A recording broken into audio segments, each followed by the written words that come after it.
Seja bem-vindo à Zona C, eu sou a Juliara e no vídeo de hoje eu venho falar a respeito de uma lenda japonesa diretamente ligada a um anime dessa temporada, que é o Peach Boy Riverside. 鬼を退治した桃太郎はいつまでも幸せに暮らしましたとさ。続く。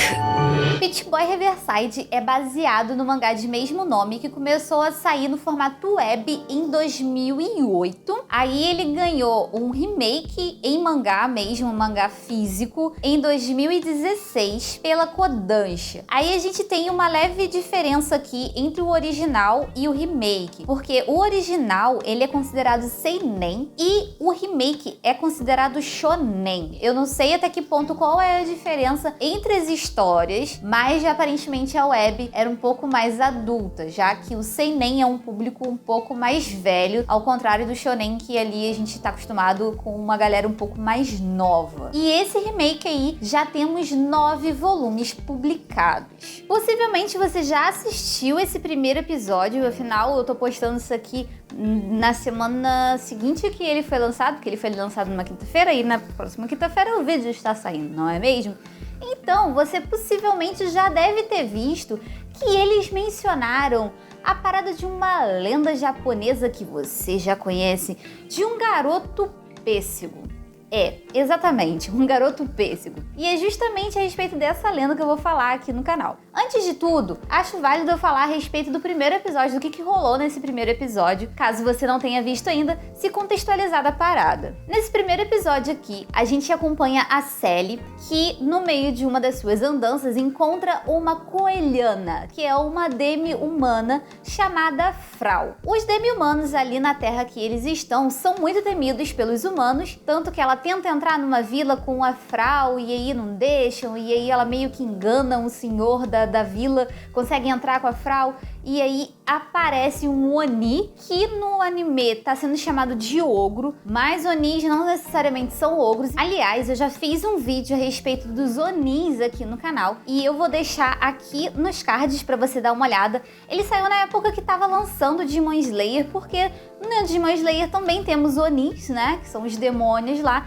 Então tem uma explicação bem detalhada a respeito do que são os Onis dentro da cultura japonesa. Então aqui nós temos um Oni que aparece do nada e a Frau, nossa querida demi-humana, nossa coelhinha, dá um pau no ogro que apareceu ali na vila, e eles ficam tipo no misto de sentimentos. A gente acolhe, não acolhe, mas acabam mandando elas embora, e aí elas são capturadas e o cara acaba sendo legal com elas, e pra onde elas acabaram indo acontece um ataque de outros 2 ogros. E é nessa parte aqui quando a Frau tá quase morta assim, né, tipo, porque ela tava enfrentando um ogro pra proteger obviamente a Sally, porque a Frau ficou muito agradecida pela Sally ter salvado ela logo no início. E nisso aqui que acontece a parte que fala a respeito do Peach Boy, porque aparentemente a querida Sally é um Peach Boy.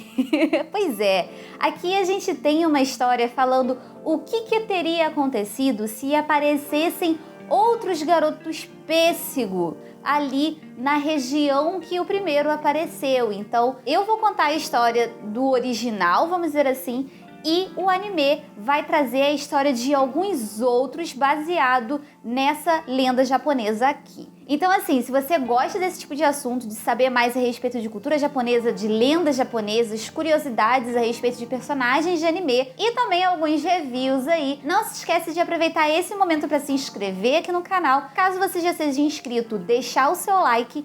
E agora vamos lá para conhecer essa lenda aí tão tradicional do Japão. A lenda de Momotaru, que é o garoto pêssego, data do período Edo, que foi de 1613 até 1868. E aparentemente essa lenda aí teve origem na província de Okayama. O herói dessa obra aqui é título de várias histórias, de vários filmes e várias outras obras que tem espalhadas pelo Japão. E é importante eu falar aqui que essa história tem várias versões. Tem as versões que são contadas para as crianças, tem as versões mais pesadas que são conhecidas pelos adultos. Então, quando você procura pela história de Momotaru, possivelmente você vai enxergar algumas variações dela, e a história que eu vou trazer aqui foi basicamente o que eu juntei das histórias que eu li. Então, tem alguns detalhes que não vai ter em uma história, mas tem na outra. Eu vou deixar aqui na descrição as fontes que eu usei para a pesquisa para esse vídeo aqui. O nome Momotaru vem de momo, o momo, que é pêssego, e taru, que é usado para o filho mais velho de uma família. Então vamos lá. Há muito tempo atrás, não se fala exatamente quando, existia um casal de velhinhos que morava em Okayama que desejava muito ter um filho. Um determinado dia, o velhinho saiu para fazer seus afazeres, saiu para o trabalho, e a velhinha desceu para a beira de um rio para poder lavar a roupa da casa e tudo mais. Ela estava ali na beirada, lavando sua roupa, até que ela avista um pêssego gigante ali no rio. Óbvio que ela viu aquela fruta gigante, bonita ali na água, e ela quis pegar. Só que ela tava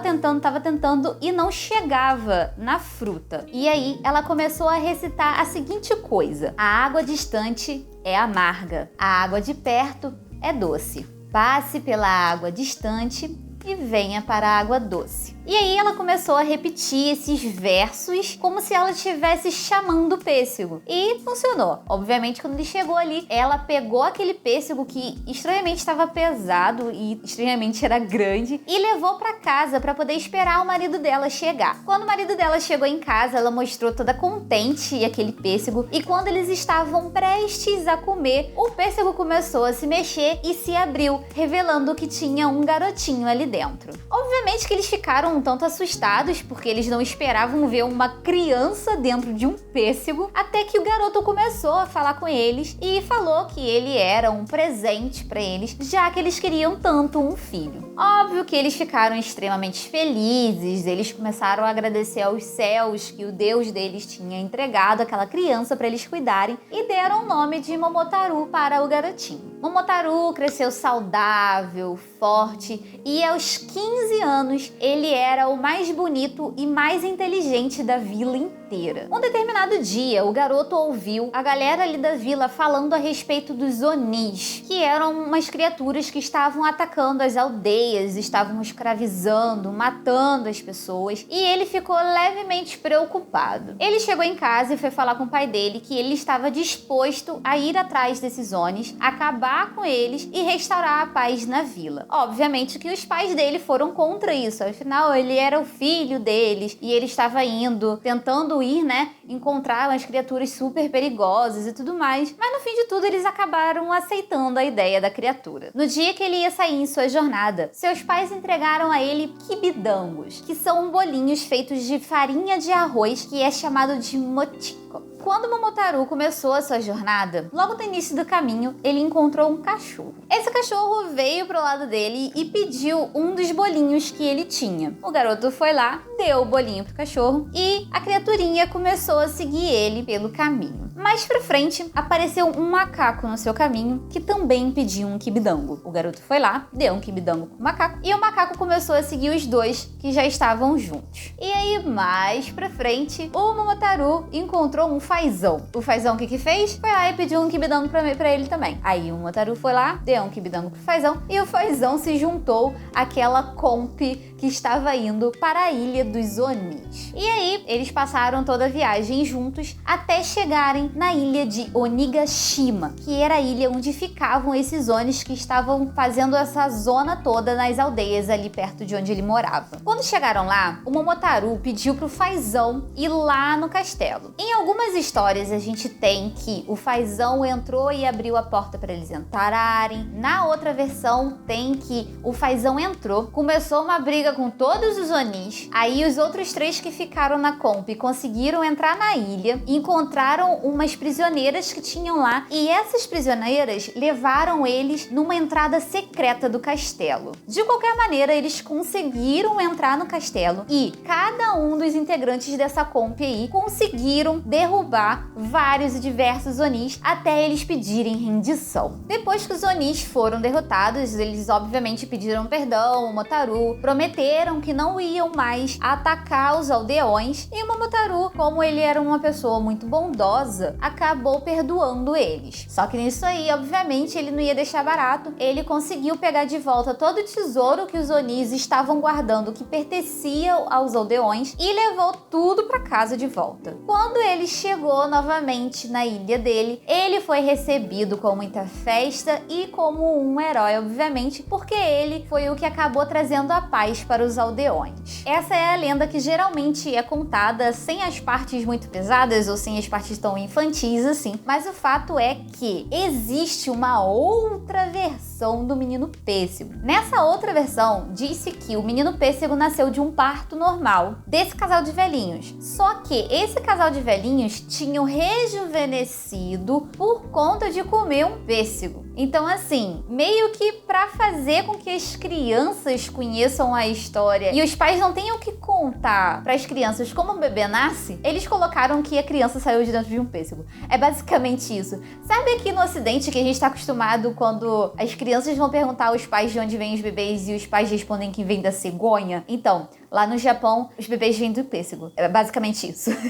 Então essa é a história de Momotaro, o garoto pêssego. E aqui no anime, a gente tem a nossa personagem principal, a Sally, revelando ser uma Peach Boy, uma Momotaro. Aparentemente, Momotaro vai se tornar um título das crianças pêssegos aqui no anime. Não vamos ter um Momotaro, nós vamos ter várias crianças que são Momotaro. Eu assisti esse primeiro episódio, eu achei muito legal. Eu achei legal que ele não poupou o sangue da parada, tá ligado? Você tem ali o ogro, né, assim, dando uma esmagada numa galera e um sangue jorrando. Eu gostei dessa parte. A nossa protagonista, ela é levemente fetichizada, pra não dizer muito, porque ela tem um zopai que eu vou te contar. Ela deve ficar com uma dor nas costas danada. Eu não sei como que não fizeram isso também com a Frau. Imagino que eles não façam isso. Eu espero que eles não façam isso mais pra frente, porque a gente sabe que tem determinados animes que as personagens sofrem umas alterações aí, eles acabam deixando os personagens um pouco mais crescidas, vamos dizer assim. Então eu espero que não façam isso com a Frau, por favor, porque a gente já tem isso na Sally. Fora a outra cena lá que a Sally tá vendo um polvo e imagina umas paradas... É muito etizão, assim. Mas eu acredito que ele não vá pra esse lado. Então é isso, eu espero que você tenha gostado de saber mais a respeito dessa lenda japonesa aí, que tá totalmente ligada a Peach Boy Riverside. E aí, você já tá assistindo esse anime? Gostou dos episódios que saíram até agora? Afinal, esse vídeo está sendo lançado no dia do segundo episódio. Então, deixa aqui nos comentários o que você tá achando do anime até agora. E se você tá acompanhando mais algum dessa temporada, se teve mais algum que te chamou a atenção. E se tem algum que você gostaria que eu trouxesse aqui pro canal também. Então, deixa aqui nos comentários que a gente vai conversando. Eu espero que você tenha gostado desse vídeo. Se você gostou, não se esquece de se inscrever aqui no canal. Não esquece de deixar seu like aqui embaixo também, caso você não tenha deixado lá no início. E aqui no final estão aparecendo mais 2 vídeos para você continuar acompanhando o meu trabalho aqui no Zona. Eu espero te ver no próximo vídeo. Até lá. Tchau, tchau.